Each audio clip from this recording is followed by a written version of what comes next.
quantas vezes você já se pegou percebendo que precisa dar conta de tudo sozinha? Tem que dar conta de casa, de relacionamento, de família, de estudos e tudo isso com um sorriso no rosto. No episódio de hoje, do De Mulher para Mulher, eu chamei uma amiga super especial, colega de profissão, a Amanda, para poder compartilhar um pouquinho com a gente sobre esse tema. Né? Será que nós temos que dar conta de tudo mesmo? Então, se apresenta pra gente. Fica o questionamento, né? Bom, eu sou a Amanda, eu sou psicóloga comportamental. Hoje eu atuo focada para atendimento infanto-juvenil e adultos. E estou muito feliz, foi uma honra receber esse convite. Quando a Paula falou sobre o podcast, eu falei assim, cara, muito top, muito legal. E é isso, sucesso, amiga. Seja maravilhoso. E vamos lá. E realmente é uma pauta que sempre aparece, né? Não só nos consultórios, né, dos nossos atendimentos, mas na nossa vida. Uhum. Isso. Diversas e diversas vezes a gente enfrenta aí esse questionamento. E pra começar, eu queria saber de você mesmo. Quando que foi essa virada de chave, vamos assim dizer, pra você perceber que você não é a Mulher Maravilha, você não tem que dar conta de tudo sozinha. Isso já aconteceu ou ainda não? Então, olha, pergunta interessante porque já tive essa virada de chave, porém é um comportamento muito difícil, né? Sim. De abrir mão, assim, de falar, sumiu. Por mais que hoje tenho várias técnicas, né, que provavelmente a gente vai estruturando mais pra frente, mas a virada de chave, ela aconteceu quando eu cheguei num ponto, infelizmente eu falo, de exaustão mesmo, assim, um ponto bem crítico, de surtar, a gente tá trazendo em termos mais do senso comum, de dar uma surtada, assim, porque muita coisa. Então, assim, eu fui criada por uma família de trabalhadores, né? Então, assim, meu pai e minha mãe sempre me mostraram muito isso, né? De ter que trabalhar. Então, foi a bagagem que ficou. Sim. Dito isso, não tenho nem mais outra justificativa do quanto eu trabalho hoje. Trabalho muito, assim, graças a Deus, mas ossos do ofício, né? Ano passado, na verdade, no início do ano passado, eu cheguei num ponto, assim, de me questionarem, tá? Amigos próximos. Familiares também falam assim, quando é que você para? Quando que você dorme? Quando que você descansa? Porque eu tava numa rotina extremamente exaustiva.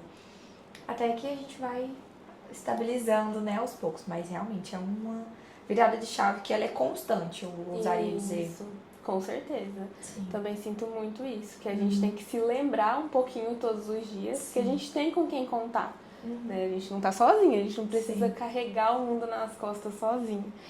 E como que você vê, até em questão de consultório mesmo, o porquê que é tão difícil para nós mulheres conseguirmos pedir ajuda?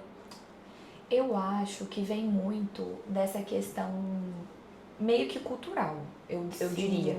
Porque, assim, culturalmente falando, ensinam que o pedir ajuda é quase que um crime, é quase que... É um sinal de fraqueza, isso, né? Exato, que é errado. Você vai estar sendo fraco ou até mesmo levando um problema que não é do outro pro outro. Ah, mas isso é um problema meu, quem tem que resolver sou eu. Sim. Então, isso acaba trazendo uma pressão ali e existe também, culturalmente falando, uma certa cobrança de você ter que dar conta, né? Você dá conta, vamos supor, a mãe, né, dentro desse papel social como mãe, ela tem que dar conta da casa, ela tem que dar conta dela, ela tem que dar conta dos filhos E do marido. Aí o homem, né, nesse papel, né, nessa função social como pai, ele tem que prover a casa, ele tem que dar conta do trabalho dele, e ele tem que dar atenção, ele tem que fazer diversas coisas. E aí todos esses pontos que eu falo, para algumas pessoas vai soar como mínimo. Justamente por essa questão cultural que a gente tem. E muito interessante você trazer isso. No consultório, esses meses atrás, eu estava com uma paciente que trouxe exatamente isso, assim, trabalhando na clínica por plano, então ficam muitas mães do lado de fora aguardando os filhos, né, que estão fazendo terapias. E aí eu estava fazendo terapia com uma dessas mães atípicas, e ela comentou o tanto que a conversa de corredor, ela falava, não, eu não quero essa vida pra mim, eu preciso voltar a trabalhar, eu preciso, né, ter essa vida minha, de fora. E as outras mães, tipo assim, nossa, mas você tá querendo muito, né, como se fosse uma coisa muito extraordinária. Porque a gente também se acomoda, né, com a situação que a gente tá. Sim. E a busca por independência é algo recente pra gente, né? Socialmente falando, para as mulheres é algo muito recente. E às vezes eu sinto que a gente confunde um pouco a independência com um certo isolamento também. Porque a gente pega essa carga também, né, de ser independente, eu tenho que dar conta de tudo, eu tenho que lidar com tudo. E a gente acaba se isolando, não sabendo pedir ajuda e, consequentemente, não falando pro outro, né? Sim. Cara, mas é porque assim, é muito complexo quando a gente fala desse tema, porque quando a gente vai falar dessa questão, né, tem esse lado cultural que a gente acabou de falar, e também tem esse lado do agora, no sentido de buscar ajuda em pessoas que não vão de fato te ajudar. Realmente.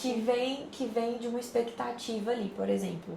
Eu atendo algumas pacientes que trazem essa demanda de ter que resolver tudo sozinha e às vezes pedem ajuda de pessoas que claramente, de todos os sinais, não vão conseguir ajudar em nada. Muito pelo contrário, vão atrapalhar. E aí vem dessa questão de uma busca por validação, né? Uma necessidade de validação do outro.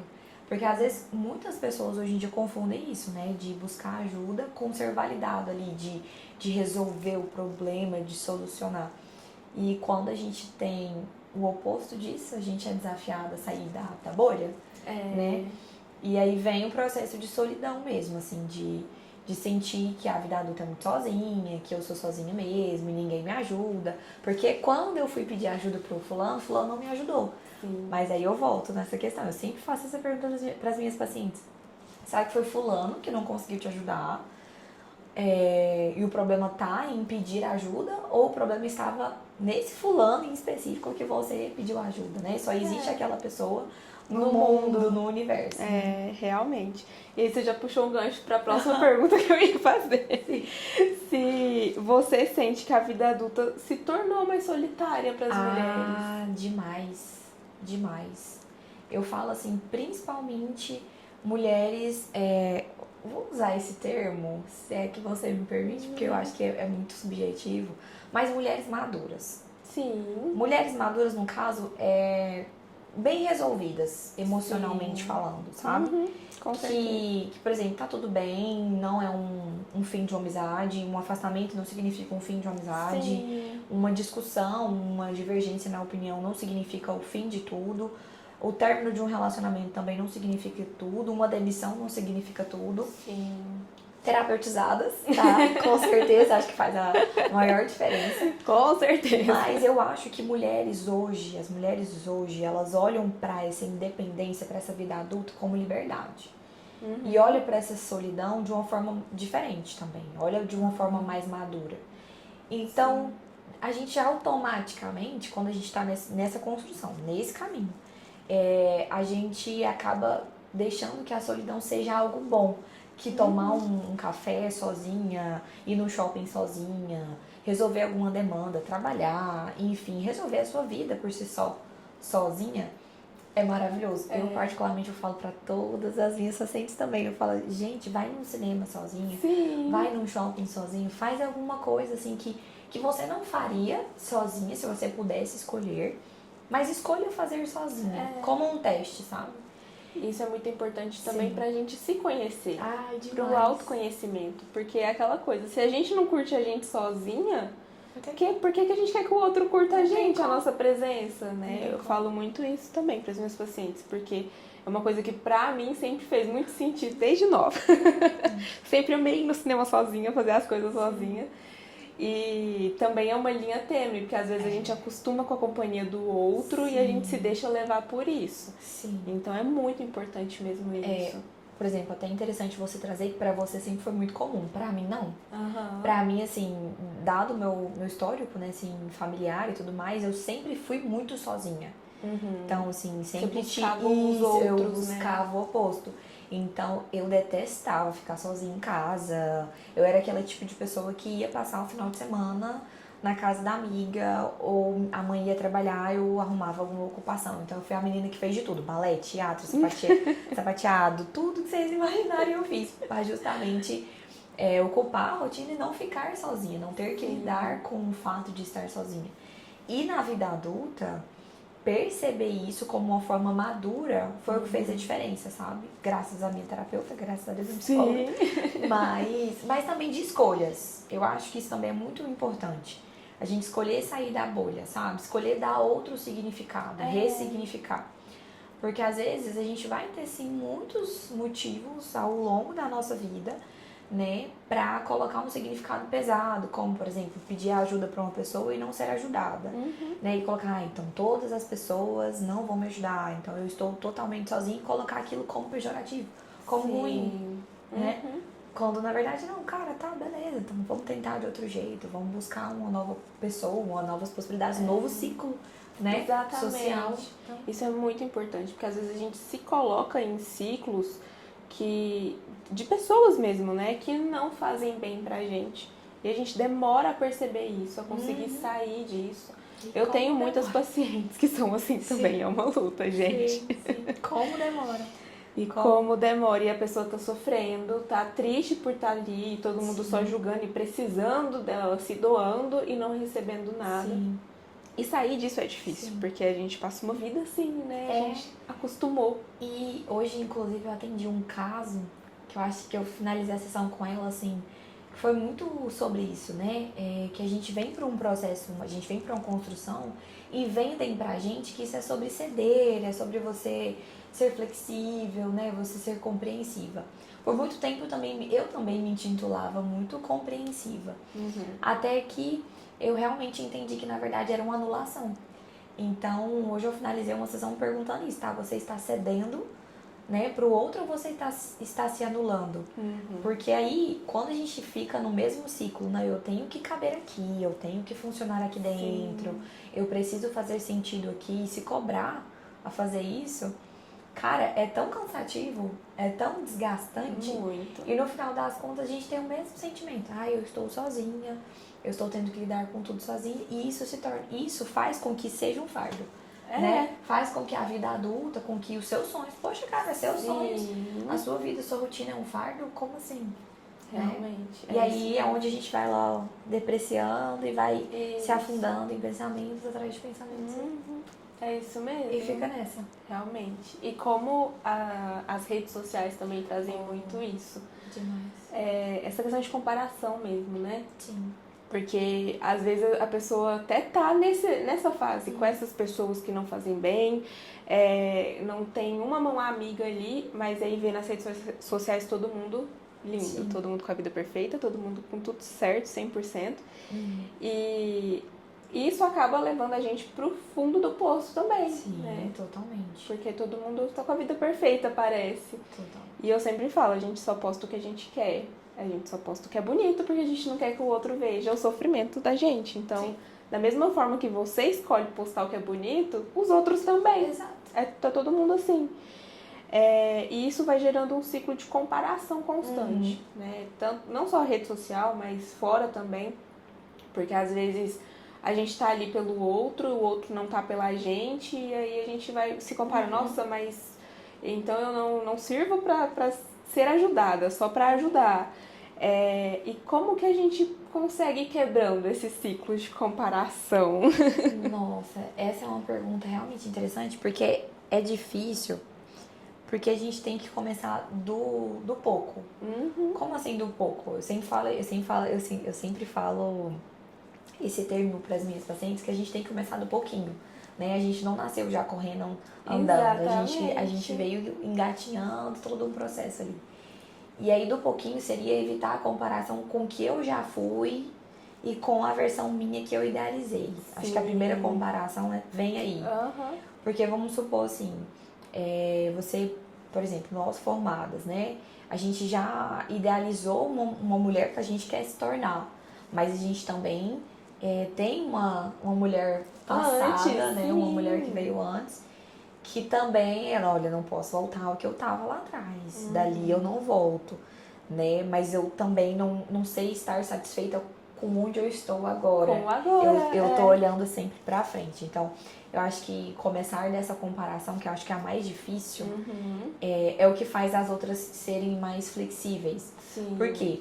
Quando a gente fala de rede social, é uma comparação que incomoda, que dói, mas que a gente... desliguei o telefone aqui, passou, sim, de certa né? forma. De certa forma, tem ali, você tira, né, o estímulo, você consegue fazer um manejo, uma regulação, claro que quando realmente existe esse controle. Mas quando a gente tem que lidar com a comparação que a gente faz, né, com a autocomparação, com quem a gente quer ser, com essa cobrança, que eu acho que já vira uma cobrança, uma exigência, como se a gente fosse obrigada a seguir aqueles sonhos de menina, que com 26 anos eu vou casar com fulano, com tantos anos. É igual de repente 30. Isso, exatamente. 30 é a idade do sucesso. Com 30 anos eu vou ter tudo. Tinha até um joguinho que, nossa, gente, eu fiz isso demais. Você colocava a idade no meio, o nome de 3 rapazes, 3 cidades. Sim, eu lembro. 3 cidades que você queria casar, se você ser rica, pobre, enfim, gente. Exatamente. E isso é muito sobre a gente agora, assim. Porque a gente continua se cobrando com base nessas questões de ter que atingir o corpo perfeito, a estética perfeita, né? A chegar com tal idade e já estar estruturada. Quando, na verdade, não existe perfeição, não existe nada disso, né? Assim, é uma ilusão, né? Vende-se muito isso no mercado. E a gente vai entendendo isso na raça.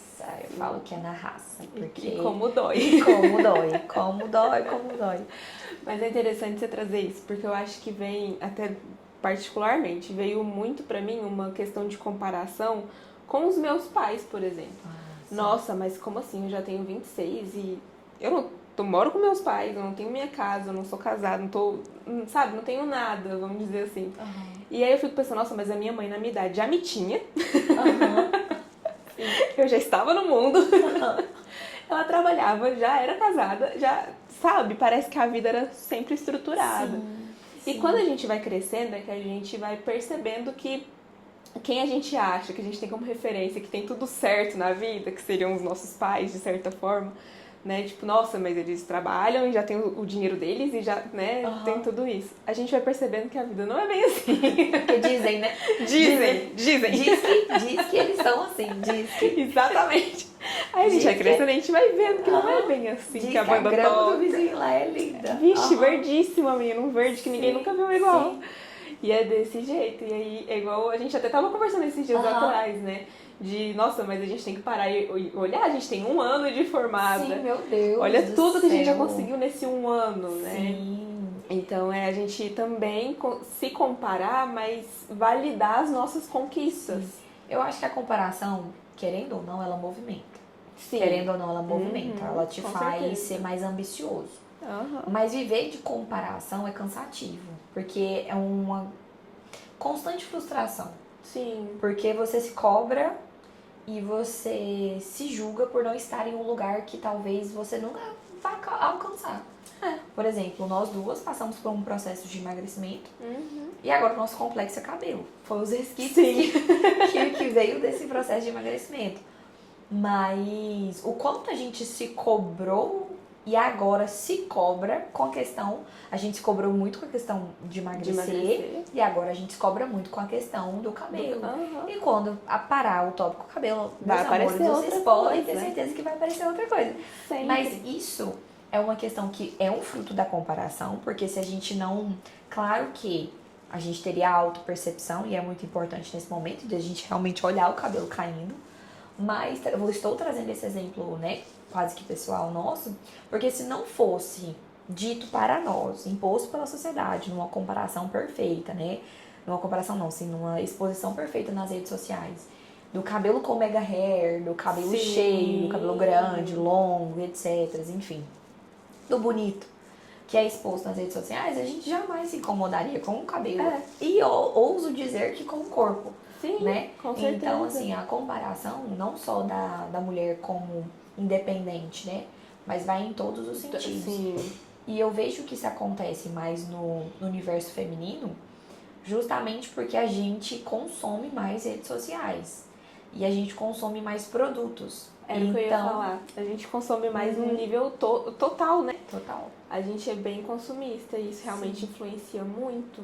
Sim. E até trazendo um pouco de sintomas, porque por mais que a queda de cabelo foi decorrente do emagrecimento, Sim. mas também vem umas faltas de vitaminas, umas coisinhas assim, todo um combo. uma ansiedade no meio do caminho, tudo. A parte emocional também pesa um pouco. Como que você vê no consultório esse reflexo mesmo, né, de uma cobrança ali, né, dessa comparação, esses sintomas que às vezes ficam muito invisíveis, né, passam batido, mas que quando a gente tá ali no consultório também a gente percebe. Sim. Como que você vê isso nas mulheres que você atende? Então, nas mulheres que eu atendo, eu vejo isso como... Eu sempre explico dessa forma, porque é como se fosse um balão. Um balão que vai enchendo e uma hora esse balão explode. Então, ele vem enchendo ali dentro da nossa fase jovens, adultas, e eu vejo que o nível de tolerância dele, ou se eu puder usar esse argumento, que é apenas uma análise minha, né, das minhas próprias estatísticas, que mais ou menos ali aos 40, 39, 40, o balão enche e ele explode. E aí, assim, claro que a gente tem os casos antes disso, que são mulheres que já amadureceram muito cedo e tudo mais, e aí o balão realmente dá uma explodida antes. Mas a gente vê sintomas muito depreciativos, né? De se sentir insuficiente, de se sentir incapaz, do desejo de desistir, de parar de tudo. Geralmente também atrelado a uma mudança de vida muito drástica, como a perca de alguém, ou a perca de um trabalho, de um casamento. Sim. E aí é como se fosse o alfinete que estoura o balão, de um contexto da pessoa vir uma vida inteira se anulando, né? Tendo em mente sempre essa crença, que é uma crença que ela é muito comum em mulheres, de ter que dar conta de tudo. Sim. Eu tenho que dar conta de tudo, e uma das mais famosas também, para ser amada eu preciso ser perfeita. E aí a perfeição tá atrelada a você ter que dar conta. Porque a pessoa que não dá conta é porque ela não é perfeita, ou ela é ruim, ela é incapaz. Então a gente fecha nesses contextos. Sim. E eu vejo nesses sintomas mulheres que perderam a vaidade, vão cansando. Não é que não gostam mais, mas se cansam. Antes eu fazia para ter uma validação, me cansei porque eu não vou ter mais, já vi que eu não tenho mais a validação dessa pessoa, então eu me anulo de vez. E aí a gente entra aí num quadro depressivo muito grave, assim, né, de um esgotamento mesmo, quase que por completo, né. Então eu vejo muito nesses contextos, assim, esses sintomas, algumas crises de ansiedade por medo do abandono, né, muito comum também nesse contexto, da falta de adaptação quanto a essa solidão. Né? Por enxergar que essa solidão lá, quando a gente estava falando no começo, por enxergar que a solidão é algo ruim. Porque a gente aprende de certa forma, até desde pequena, né, que a gente precisa ter alguém do lado. Seja relacionamento amoroso, às vezes cobrança por amizade. Eu já tive paciente adolescente que a queixa da mãe era: ela não faz amizade. Sim. Preciso que ela faça amizade, porque na idade dela tinha muitas amigas e tudo. Então a gente sempre é cobrada pra estar com pessoas e não como que você tá se sentindo. Você quer estar com alguém, não quer? Você quer ter muitos amigos, não quer? Sente essa necessidade ou não? Porque às vezes é uma cobrança externa e não uma cobrança interna mesmo, né? E o que eu acho também muito interessante é que por conta de todas essas crenças não tratadas, tá, gente? Não tratadas. Quando a gente tem isso, a gente acaba tomando decisões, olha, assim, decisões realmente tristes. Sim. Tristes. Sim. Porque assim, a gente usando termos comuns, a gente se coloca em cada buraco. Sim. Só pra preencher um vazio que, gente, deixa eu contar um segredo pra vocês. Esse vazio, ele nunca vai ser preenchido. Me desculpa, né, frustrá-los, mas ele não vai ser preenchido. Porque uma crença que ela foi criada, pré-estabelecida ao longo da vida, por uma ausência materna, por um conflito do casamento dos meus pais, por uma criação disfuncional, enfim, seja qual for o gatilho, vai gerar um vazio mesmo. E é nesse vazio que a gente brilha. É nesse vazio que a gente ressignifica ele e preenche com a gente. Exatamente. Hoje, por exemplo, falando do meu vazio, eu preencho ele com as minhas coisinhas. Quais são as suas coisinhas? Gente, tudo. Tudo. São coisinhas. Coisinhas, de pouquinho em pouquinho. Então, a minha ida no shopping, é meu pilates, eu assistir uma série, fazer uma pipoca, um tomar um banho de luz apagada, acender uma vela e relaxar por completo, me desligar. E também é sair com os meus amigos. É de tudo que me faz bem. E eu acho que a gente perde muito tempo tentando encontrar coisas que nos façam bem, deixando as nossas emoções quase que entregue para as pessoas, né? Exatamente. Tipo, eu estou bem porque eu estou com essa pessoa. Se a pessoa foi embora, eu vou estar muito mal. Eu vou estar muito mal. Eu estou bem porque eu tenho esse emprego. Sim. Esse emprego acabou, eu vou ficar muito mal. E nós mulheres temos muito isso, né? De carência mesmo. Hormonalmente falando, a gente tem essa carência, esse desejo de estar próximo a ter relações mesmo, seja sexuais, amorosas e afins. Sim. Então a gente é mais carinhosa. Então, por isso a gente acaba ainda se apegando a esse contexto. E como que é importante a gente ter esse autoconhecimento.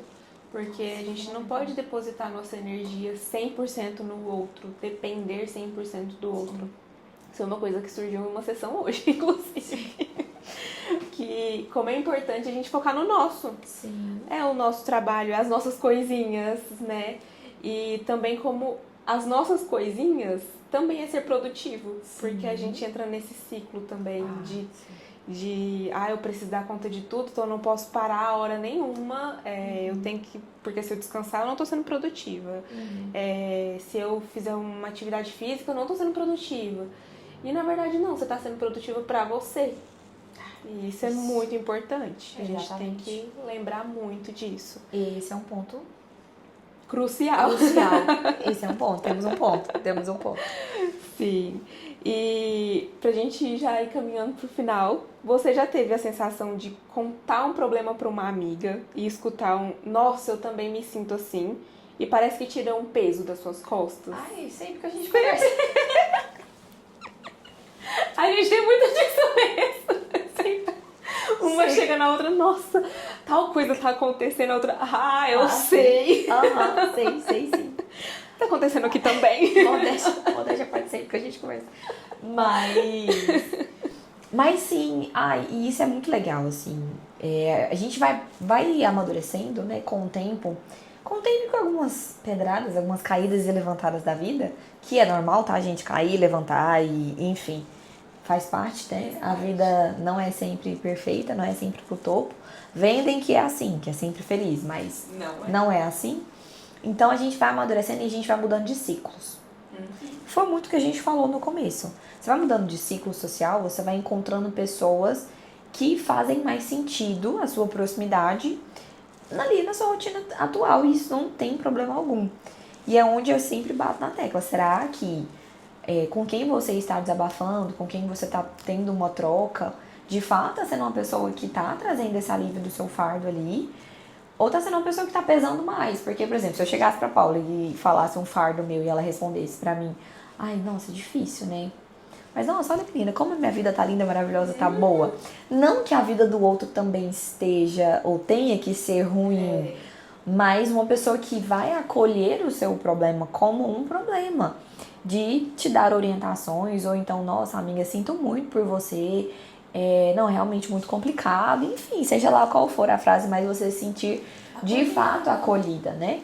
Então, a vida vai passando, os ciclos vão mudando, vão aparecendo pessoas que fazem mais sentido do que outras e tá tudo bem. Maturidade também acontece nisso, né? Mas é maravilhoso você ir tomar um café, sabe? Vamos tomar só um café e a gente tá assim, passar horas e horas falando do aqui, do agora, do futuro, do passado e fofocas. Com certeza. E dividindo o fardo, que é o ponto, assim, crucial, assim, terapia é perfeita, é fantástico, é maravilhoso, mas uma conversa com uma amiga que realmente acolhe o seu fardo, divide o fardo com você, não é terapia, mas é terapêutico.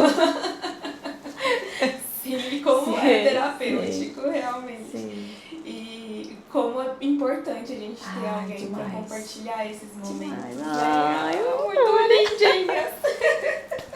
Mas gente, assim, ser sozinha é muito bom, uma mulher que sabe, né, ser sozinha e admirar isso em si mesma é fantástico, é maravilhoso. Sim. Porque isso é admirável, você saber ser sozinha é admirável. E eu sempre falo para as minhas pacientes que, cara, a única pessoa que vai estar com você pro resto da vida, que assim, é uma certeza que eu te dou, assim, como 10 e 10 são 20. É você. É você. Não tem jeito, amor. Então, assim, se abrace, sim, se aceite, porque é você. Não que você tem que aceitar, se conformar. Se quiser mudar, muda. Se quiser emagrecer, emagrece. Se quiser engordar, engorda. Se quiser colocar um aplique, coloca. Faça o que você quiser. Mas... é por você. É por você, exatamente. E aí, assim, quando você encontra mulheres que também são assim, aí é onde a coisa pega. Porque aí começa a fazer sentido. Porque você vai ser apoiada por mulheres que também aspiram o mesmo que você, sim, né? Que também são mulheres independentes, que também são mulheres que gostam e têm orgulho, né? De ser sozinhas. Isso na hora que você encontrar essas mulheres, acabou. Acabou, acho que vai ser, assim, fantástico. Sim. A gente tem alguns projetos sobre isso. Então, mas é na hora mesmo. Já puxando. Caso vocês precisem, sim, dessas mulheres. A gente vai aproveitar o gancho para apresentar, sim, brevemente esse projeto que a gente vai começar, sim, e vai sair do papel. Sim. E até fazer esse convite para vocês. Estudantes de psicologia, psicólogas, que às vezes a gente não tem esse espaço, né, para compartilhar as dores, sim, do dia a dia mesmo, sim, umas com as outras, e a gente quer muito criar esse espaço para a clínica e para fora dela também. Sim, sim. Então, trazer para o nosso dia a dia mesmo, sim, né? É um espaço completo, assim. A gente pensou, a gente matutou, eu e a Paula, a gente não consegue ficar quieta, a gente já aceitou isso. Quando a gente começa a ter uma rotina mais estabilizada, mais tranquila, a gente inventa alguma coisa, mas de fato esse projeto ele tá sendo desenvolvido com muito carinho, né? Por nós, assim, de mulher, literalmente de mulher para mulher, sim, porque é muito importante a gente levantar esse movimento, assim, não só para nós como profissionais, mas para nós ali, levando em consideração a sociedade mesmo, assim. Acho que a mulher, ela precisa desse espaço para ela ser mulher sozinha, sim, sabe? Ser mulher por ela. Eu acho que essa ideia nossa, assim, ela já tá indo além, né? Começou de um jeito, aí ela já tá indo além, mas é sinal de que realmente projetos são maravilhosos e a gente vai sempre, sim, alinhando, né? E também trazendo de algo que a gente sente essa necessidade, sim, também. Sim, então, sim, com certeza vão ser coisas incríveis. Ixi, quantas vezes, né, a gente eu me perguntei, por exemplo, né, tipo, ai, nossa, eu quero fazer... Eu falei, acho que eu cheguei a falar com você, né? Porque, assim, por conta da correria, teve uma época que eu e a Paula, a gente deu uma distanciada, assim, mas nada demais, foi realmente correria. Eu cheguei nela e falei assim, cara, vamos fazer alguma coisa, eu tô sentindo muita falta de ter uma amiga, assim, sim, vamos fazer alguma coisa. E ela, amiga, eu também tô, então é isso. E de lá pra cá a gente tá aí. Vindo juntas. Sim, sim, de lá pra cá a gente tá aí. E eu acho que você ter um lugar onde você sabe que você vai encontrar essas pessoas é muito mais fácil. Com certeza. Muito mais fácil. Com certeza. Então, em breve, a gente vai divulgando mais coisinhas que vem aí. Esse pode gerar um corte. Esse pode. Mas vem algo muito, muito legal. Sim. E é só ficar de olho nas nossas redes. Que a gente vai, em breve, divulgar tudo. A gente tá sendo... quase que... precipitada. Porque não tem data, não tem nada, mas... É a nossa ansiedade falando um pouquinho mais alto aqui agora. Sim. Mas fiquem atentos que em breve vem aí algo muito forte. E pra gente ir caminhando realmente pro final, quero agradecer a Amanda por ter vindo. Obrigada, amor, eu que agradeço. Não tinha outra convidada que poderia estar aqui hoje. Falar de rotina, liberdade, solidão, é comigo mesmo, Eu vendo isso há muitos anos. Não, brincadeiras à parte, gente, mas é porque são assuntos que eu acho uma delícia, assim, acho tão bom falar, sim, disso, sabe, dá um gás. É porque é algo que a gente vive, sim, né, no nosso dia a dia, então realmente é muito bom. E queria deixar uma perguntinha reflexiva aqui pra você que tá assistindo a gente. O que você tá tentando carregar sozinha hoje que não necessariamente precisava estar carregando sozinha? Então fica aí pra gente refletir um pouquinho, trazer aí o que poderia ser um pouco diferente. Pra dar até uma salpicada, assim, eu querendo me intrometer um pouco na pergunta reflexiva, mas se possível anote. Escreva, faz uma listinha ali de um item. Uma lista de um item é uma lista, né? De 3 itens, 5, enfim. Uma folha, um livro, quantos você tiver aí. Mas voltando para essa pergunta e se questionando, né? Do que tem sido um fardo, mas será que a gente olhar com outros olhos talvez não seja um fardo? Sim. Né? Eu tô fazendo tal coisa sozinha. Tá, cara, mas já parou pra pensar que às vezes se tivesse alguém ia atrapalhar mais que ajudar? Fica esse questionamento, gente. Fica com esse questionamento pra você. E com isso. Ai, muito bom. Mas essa picada foi boa? Foi boa, tá vendo? Eu falei. Mas é isso então por hoje. Obrigada por assistirem mais um episódio do De Mulher pra Mulher. E em breve vocês vão saber um pouco mais do nosso futuro projeto. E é isso, eu quero agradecer também, Paulo. Foi maravilhoso. Muito obrigada pelo convite. Imagina. E é isso, precisando, já sabe, né? Que eu tô sempre por aqui. E é isso, gente. Um beijo. Nos acompanhe nas redes sociais, tá? Deixa eu fazer minha propaganda. Tá bom, obrigada. @PsiAmandaRamos, com 2 S no final. Isso. E é isso. Eu vou deixar na descrição também, gente. Tá bom. Pra vocês Combinado. seguirem. Tchauzinho. Tchau, gente.